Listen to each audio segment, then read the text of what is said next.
All right. Well, the presentation this afternoon is entitled Your Family and My Family and the Loud Cry.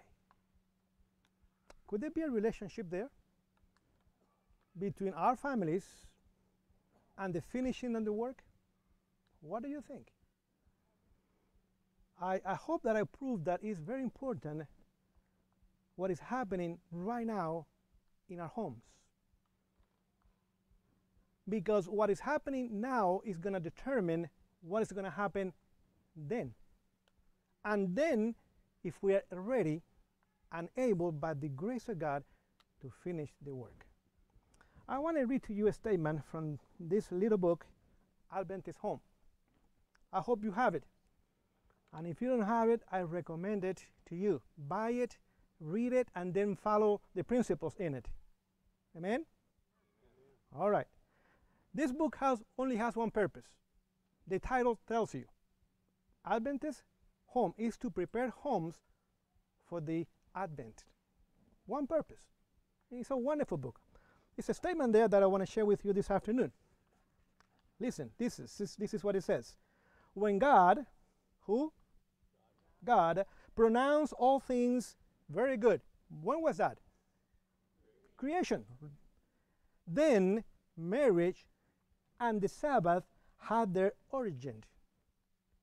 Twin institutions for the glory of God in the benefit of humanity. Did you get all of that? Are you ready for a quiz? What are the two institutions that God created? Which one was the first one? Sabbath. And the second one? Sabbath. They were made one for each other. Because Sabbath was made for men. So when you have a man and a woman and children, you have a family. Then you have the Sabbath. No people, no reason for Sabbath. There had to be people so Sabbath could have a reason for existence. Also, it's the other way around. If you have a family but you don't have the Sabbath, you don't have a day for God. You don't have a day for the family. And if you remember, in the fourth commandment says that you, that's a father or a mother, you are a son and you are a daughter. That's a family, right? That's in the heart of the fourth commandment. So the Sabbath was made for the family. And we as a people have been called to repair a breach that has been done in the law of God, right? The fourth commandment. But in order for us to repair that breach, we have to fix institution number one. So God can use us to restore institution number two. Are you with me so far? When God created the marriage and then the Sabbath, Adam and Eve were there. But there was somebody else there. There was an enemy there. And who was that? Satan. And from the very beginning, Satan has been attacking the family institution and eventually the Sabbath institution. If you look around, how is the state of the families nowadays? Are they doing well? Are they prospering? Are they happy? Are they raising children for heaven? Are they financing? Are they prospering financially? Yes. Perhaps, but not spiritually. So the family is in crisis. And if you look around, even in the Christian world, what day do they keep? What happened to the Sabbath? See, for 6,000 years, the enemy has been attacking every single family. And the Sabbath as well. Look at Adam and Eve. What happened right after their sin? Now Adam was blaming who for his problems? Eve. Says, God, if you would have given me Mary or somebody else, because this woman is a basket case. Because of her, I'm in trouble. Right? Was that the case? It wasn't. He made a decision. It's true that Eve was used by the devil, but every one of us has a free will, and we make these decisions all the time. Then when he was attacking the marriage institution, and then marriage was, shaking. It wasn't strong as it was before. Then he went after the children. What happened with Cain and Abel? Cain killed who? Abel.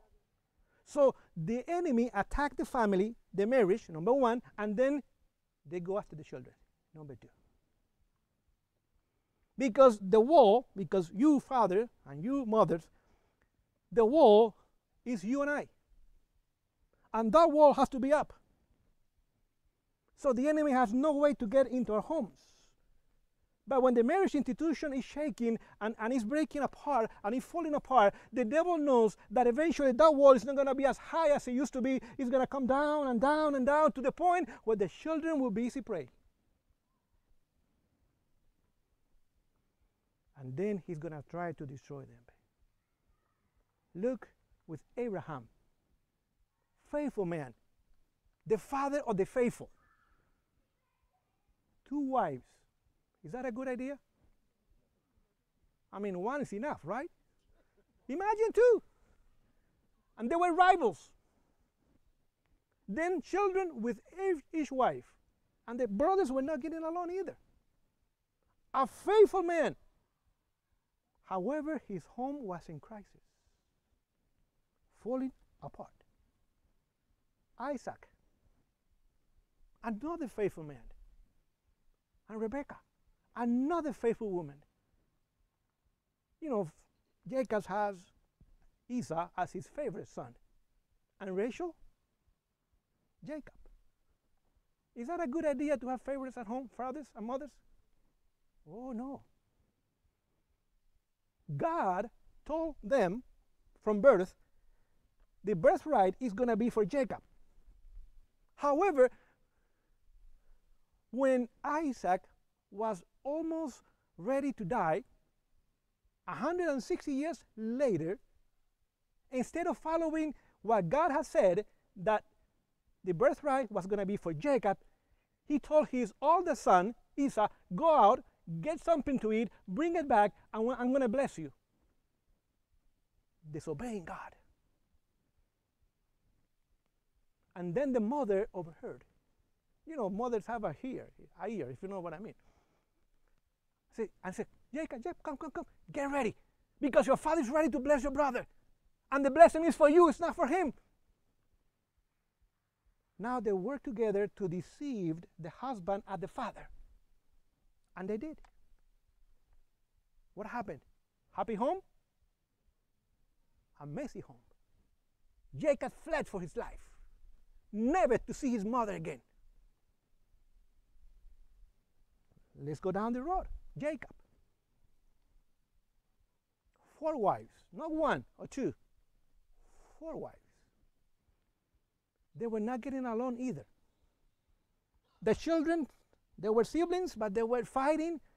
They disliked each other. What a messy home.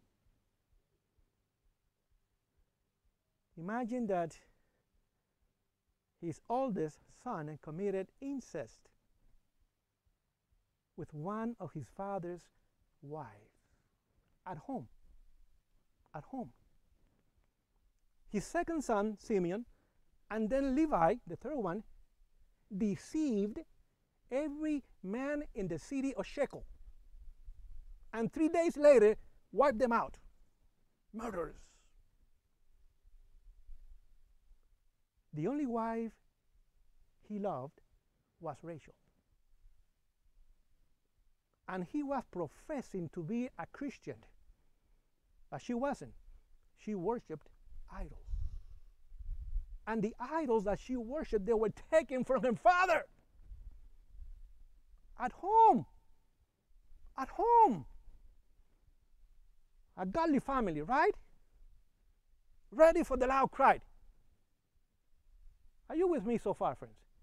You need to talk back to me every now and then. So I know we are there. Then what happened? One night, he had an encounter with Jesus. And that changed his life and his family. Friends, I could continue down the road. David, King David, famous man, a wonderful warrior, a good president of a nation. His home, a mess.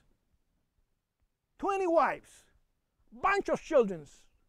The oldest one raped his sister at home. The third one killed the brother and then went to take his father out. A Christian family.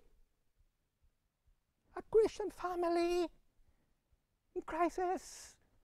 A man after the heart of God. He was a wonderful king, a wonderful warrior, but a lousy father and a lousy husband.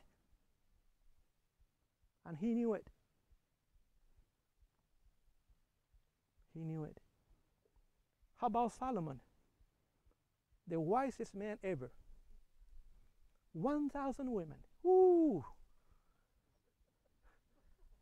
He was not as wise as he thought he was.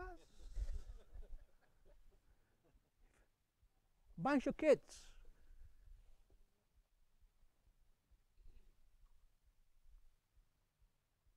So far, the Sabbath day have not been attacked. Just the families.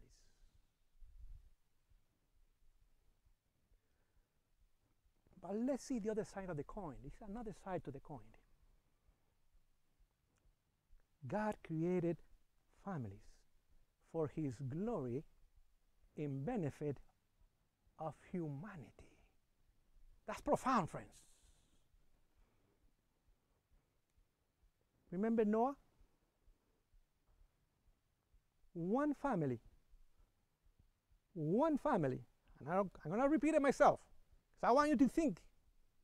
One family went into the ark. How many families did not make it to the ark? Millions, perhaps. Don't forget, in the antediluvian world, there were as many people as there are today. Over 7 billion people. When you live 1,000 years, how many children can you have? Hundreds. 100 children. So in a little time, the earth was full of people. Only one family went into the ark. The only institution that God had then was the family institution. And God used that institution to prepare an entire world for the flood. One family. Let me share something with you this afternoon. Perhaps you know it, but I just want to go over it once again. Genesis chapter 6.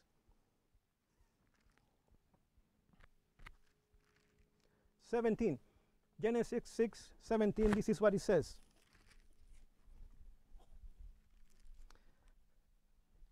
And behold, I, even I, do bring a flood of waters upon the earth to destroy all flesh. How many people were going to die? All. So God was telling Noah, build a humongous ship, but no one is going to get into the ark. You're going to be preaching for 120 years, and not a single person will be baptized. Do you think he would have been employed by the conference? With such a record? 7 people at the end of 120 years of preaching? No, that man is not good. He would have been fired. But listen. Therein is the breath of life from under heaven, and everything that is in the earth shall die. So no one is going to pay attention to you. No one is going to get into the ark. 18. But with thee will I establish my covenant. And thou shalt come into the ark, thou and thy sons, and thy wife, and thy son's wife with thee. So who was going to get into the ark? One family. You, wife, that's two. Sons, he didn't know how many, and their wives. So preach and work for 120 years, but only one family will be saved. Was it worth it? What do you think? Friend, that's why we're here. It was worth it. Then he began to build and to preach for 120 years. But there's something else that I want to show you this afternoon. Genesis 11. Genesis 11:10 says, "These are the generation of Shem." Who was Shem? His oldest son. Continue my reading. Shem was 100 years old and begat Arphaxad 2 years after the flood. So how old was Shem when he got into the ark? 97. 1 year in the ark, 98. 2 years later, he begat his son. So when God made a covenant with Noah, he had no children. 120 years before. And his oldest one was 97 when he got into the ark. He had no children whatsoever. And God says, I know, Noah, I know that your children, not just one, at least two, there were three, by the way, they will go into the ark. And their wives as well. But don't forget, Noah also walked with God. That's why in Hebrew 11:7, he says that he built an ark to save his house. He knew that nobody else was going to go into the ark. But he knew that God has promised him, and he had made a covenant with him, that his entire family, however children they were going to go right into the ark. And they did. That's Hebrew 11:7, if you want the reference. And then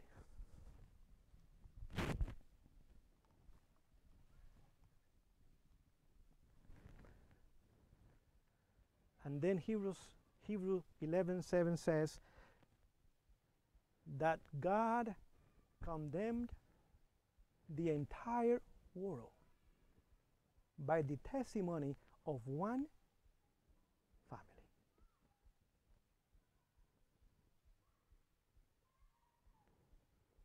So one family made it into the ark. What institution did God use when he was ready to take his people out of Egypt? There was only one institution. They were slaves. They had no money for churches, educational institutions, printing houses, none of that. There was only one family they had, their families. And God says, fathers, go out and get a lamb. That's Jesus. And bring it home. Mom, cook it, prepare it, teamwork. And then your house has to be covered with the blood of the lamb to be saved. The families that were willing to do that, they get out of Egypt. They were set free. The families that were not willing to follow the counsel never made it out of Egypt. Once again, he used families to prepare his people to go into the promised land. Then, what other institution did God use when he sent Jesus to earth? Family. A simple family out in the country. Little money. He was homeschooled. He never went to the schools of the rabbis. If they would have done that, they would have disqualified him to do the work he did. He was educated at home with just the Old Testament. That was it. by a godly father and a godly mother. And he became the Savior of the entire universe, not just the world, the universe. Then when Jesus was ready to get established his church, again, chapter 2 of the book of Acts, where were they gathered? In the synagogue? In a church? In Walla Walla? In Loma Linda? Where were they gathered? In a home. There was a family in Jerusalem that was willing to open their door so the people could come into their house for 10 days to pray, to study, and to get to know Jesus. Guess what happened 10 days later? The Holy Ghost descended upon them, and that was the birth of the Christian church. Are you with me so far, friends? Now let's go to Revelation 18, verse 1. There's another messenger coming down from heaven, right? Having great power. And the glory of that messenger will illuminate the entire world. Who is that messenger? Jesus. In the person of his faithful people on earth. For that messenger to come to earth, and if you continue reading, Revelation 18:2 says that Babylon the Great has fallen twice. And it's what? It's the habitation of evil spirits. So the world will be in a crisis like never before. Satan and his fallen angels will be in control of every country and every institution on planet Earth. That has never happened before. And then at that moment of crisis, that messenger from heaven will come down. But in order for him to come down, he has to have a place where he can dwell. He has to have a house where he can go to. He has to have a family that he can dwell with. That's where you and I come in. Then he'll have a people revealing the character of Jesus. They have overcome sin in their life. And even though Satan is pushing every button that he has pushed before, there will be no response. You can read in early writing. It says at the end, Satan says, he gives up, says, how can this be? This has never happened before, that there's an entire generation, 144,000. I mean, you have a few people in human history. You have Enoch, and you have Noah, and you have a few others. But at the end of time, in the crisis and the darkest hour of human history, God will have 120,000 people. And the devil will have nothing in them. Even though he's going to push every single button, there will be no response.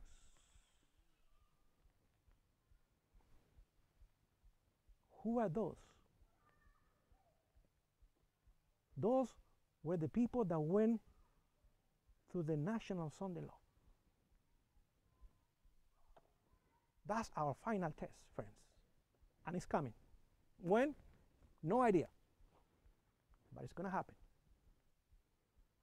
That's the final test. We have been told that it's the last act in the drama. What is the meaning of the word last? There is no more. Final. And if we go through it, by the grace of God, and the only way to go through it is to have victory over sin, is to have a character like Jesus' character. Then the latter rain will fall upon them. They will be sealed in the forehead. And they will give the loud cry. And the work will be done quickly. Then we go home. But there's a work to do. That work has to be done, first of all, in this heart. Don't look around. Don't blame your wife like Adam did. I'm not saying she's perfect. What I'm saying is, don't look around. Let's look into your heart, and let's look into my heart. What is happening there? Are we dying to self every day? Are we dying to the world, to the flesh? Is Jesus more and more in control of us? Are we looking more and more like he is? Or we are looking more and more as the devil? Those who reflect the character of Jesus will be sealed. Those who reflect the character of Satan will receive the mark of the beast. And they will be lost.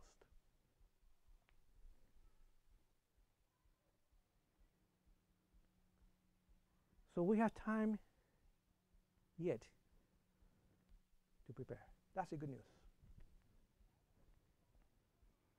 You might be saying, well, my children are in the world. I can relate to that. You might be saying, my marriage is not the best. You might be saying, my church where I go to is a mess.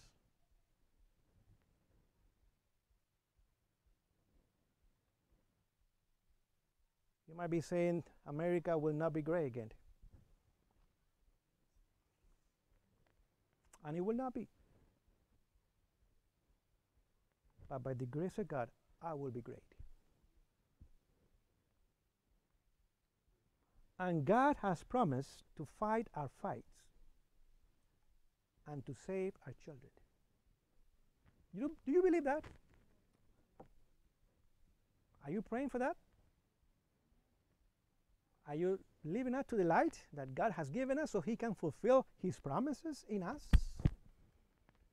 Because if we ask the fulfillment of his promises in disobedience, that's not faith. That's presumption. But if we ask his promises in obedience, that's faith. And faith overcometh the world. Right? And those who walk by faith please God, because without faith it's impossible to please God. So this afternoon when we are done here, we are driving home, perhaps it's time to think and reflect. What is happening with my character? What is happening with this person that is by my side, my spouse? What is happening with our children? Friends, do you know why I know the son-in-law is just around the corner? Because Satan is attacking the institution of the family like never before. When you see this homosexual agenda being embraced in every single country, this is the last attack against the family institution. He already created divorces, adultery, fornication, pornography, abortion, you name it. Now, he's making people think that two men can kiss each other, which is not romantic at all, and call it marriage. But Jesus said that was going to happen. You know why? Because he says, as the day of Lot. What was happening in Sodom and Gomorrah? Same thing. You can read it. Genesis 19 says, every man, from the little guy to the oldest man, came to Lot's house that night. Every one of them. Not some of them. Every one of them. homosexuals. But more than that, you know, Lot offered them his daughters. So they were bisexuals. And transgender. They could be men when they wanted to. They could be women when they wanted to. So this movement, the LGBT, whatever letters more they add to it, began in Sodom. He's in America, and he's going around the world because he is attacking, or he's having the final attack against the institution of the family. Eventually, you know what is going to happen? They're going to do away with the family institution altogether, as they did during the French Revolution in France. No marriage. You can get together with anybody as long as you want, and when you don't want to be with him or with her, goodbye and good luck. They have said it. They have said it. One of the purposes of this movement is to do away with the family or the marriage institution altogether. The traditional family, they said, this is what they're saying, is not working. And they are right. Now we're going to try our way. It's not going to work either. But God will have families that by His grace will make it work.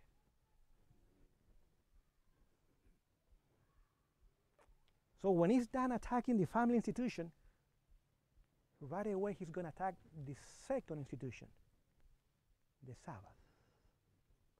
Sunday law. It's just around the corner. Do you see it? Only godly people will make it through the final test. We have been told that everything that can be shaken will be shaken. And you can see it today. Just about every week, someone called me to let me know that such a family is breaking up, or the children are doing this or that. 2 weeks ago, I got a phone call from the East Coast. A man that had been married 27 years, 29 years of ministry, an ordained pastor. Today, he's no longer a man. He's who knows what. The marriage destroyed after 27 years with grandchildren, 2 grandchildren. I know the family well. I've been in their houses. Never had any idea that was going on. Until one day, the wife turned the computer on, and she could see the messages and the pictures of her husband with another man that they knew each other from church. Friends, we are almost to the very end of human history. Today, good is called evil. Evil is called good. Light is called night or darkness. And darkness, light. And let me tell you, this homosexual movement is a test for us. If we give in, and many people are doing it, in the name of mercy and tolerance and inclusion, if we give in this little test, we're going to give in the big test. See, homosexuality has been practiced in Sodom for many years. The day that movement knocked at the door of the remnant church, Lot, that was it. The city was destroyed. That movement is knocking on a door, friends. Not only is knocking, we have opened the door already. And they're in as elders, Sabbath school teachers, ministers, and we're happy with it. Peaches and cream. This is a small test. If we, by the grace of God, will be willing to stand for what is right, for what is correct. We are not to hate anybody. We don't hate anybody. I love them as anybody else. And I want to work for their salvation. And I'm willing to minister to them. But wrong is wrong. And we cannot, must not compromise. If we are faithful now, then we'll be faithful then. I want to finish by reading my statement. This is taken from Ministry of Healing. It says, the restoration and uplifting of humanity begins in the home. I'm going to repeat it again. The restoration. What is restoration? When something is broken, has to be restored, right? Are we broken by sin? Oh yes, big time. And the uplifting, if something has to be uplifted, it's down. Begins in the home. We have a hard time with that one. We believe that if they go to our churches and universities, they will be educated in our principles. Good luck.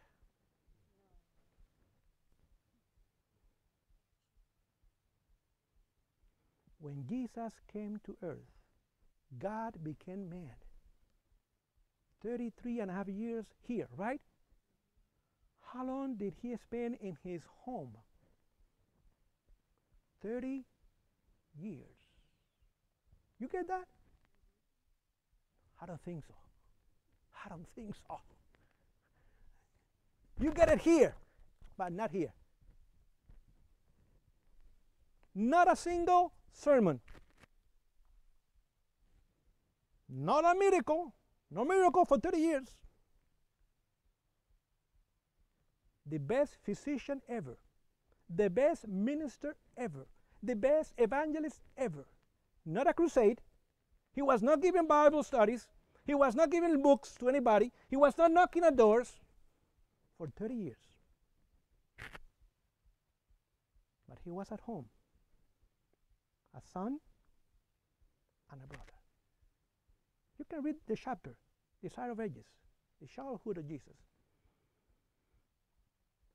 That chapter says that Jesus' life at home was miserable. His brothers made his life as miserable as possible. They disliked him. They were rejecting him. They were criticizing him all the time. They were pushing him aside. Even the rabbis came to the home and says, Mary and Joseph, you are not educating this child right. So even the leaders of the congregation that he was going to have no idea about true education and about the Messiah. Now they were rebuking the parents. And even the parents, they did not quite understand his ministry. 30 years of a miserable life. Every single day, day in, day out. But he was willing to do in reach. And that in reach prepared him for the outreach. Are you with me? Today we're saving the world, quote unquote, and losing our own families. But willing to go to Asia or Africa or Europe or who knows where. But there's no family worship at home. And not just family worship, because that's something good, but there is not a connection with Jesus at home. We're connected to the church. But no church can save us. None. Only Jesus can save us. And if we're willing to go home and do what Jesus did, let's do our homework first. Then He will prepare us to do outreach and give the loud cry. I finish with this. It says, out of the heart are the issues of life, and the heart of the community, of the church, and of the nation is the household. Is the heart a vital organ? Can you live without one? How long can you live without a heart? How is the heart of the nation doing? How is the heart of the church doing? Is it beating? Barely. How is the heart of the community doing? That's why we're in crisis. Because the heart is not doing well. And if the heart is not doing well, there's no health. No mental health, no physical health. Says the well-being of society, the success of the church, the prosperity of the nation depend on home influences. You want to see a church revived?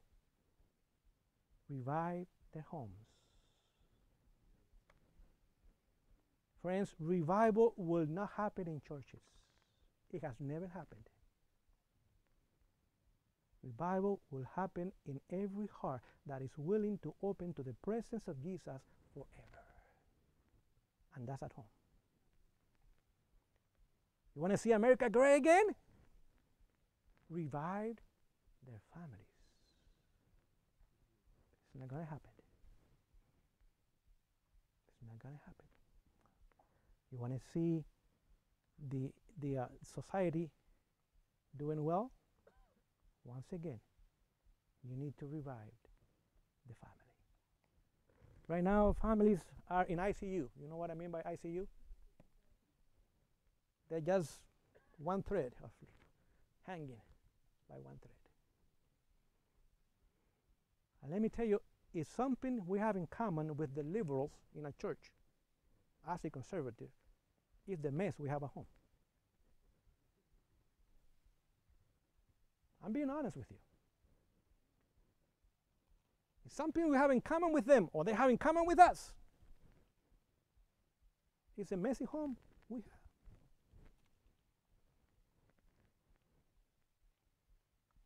But for that heavenly angel to come down with great power and light and illuminate the earth, has to have families where he can dwell in to finish the work. I know my family is far from it. I'm not there yet.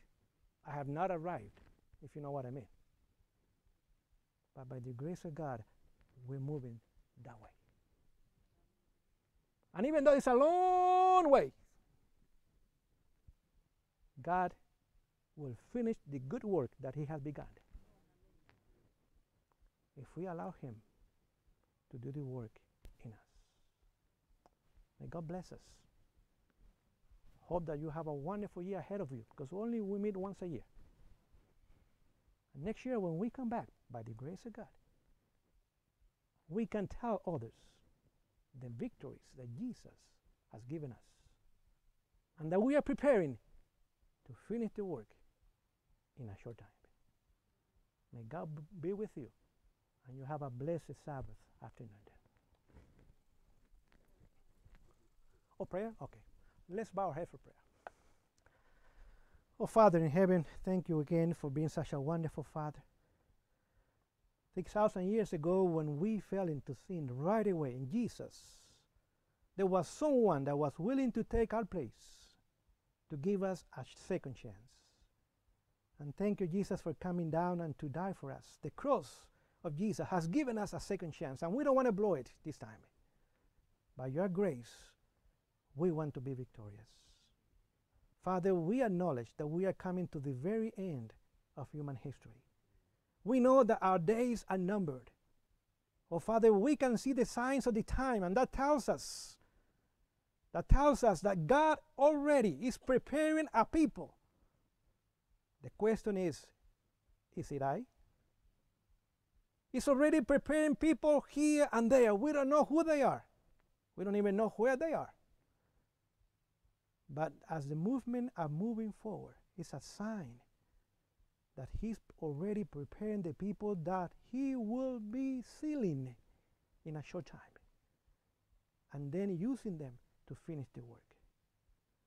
Father, I pray that all of us will be part of that movement, that all of us will be there when you come back to take us home, that every one of us, by the grace of God, will go home encouraged to do the work that you want us to do, knowing that you will do the work and you will give us the victory now and then. Thank you once again. I pray that everyone will be blessed this afternoon, and you be with us as we travel home later on. In Jesus' name I pray.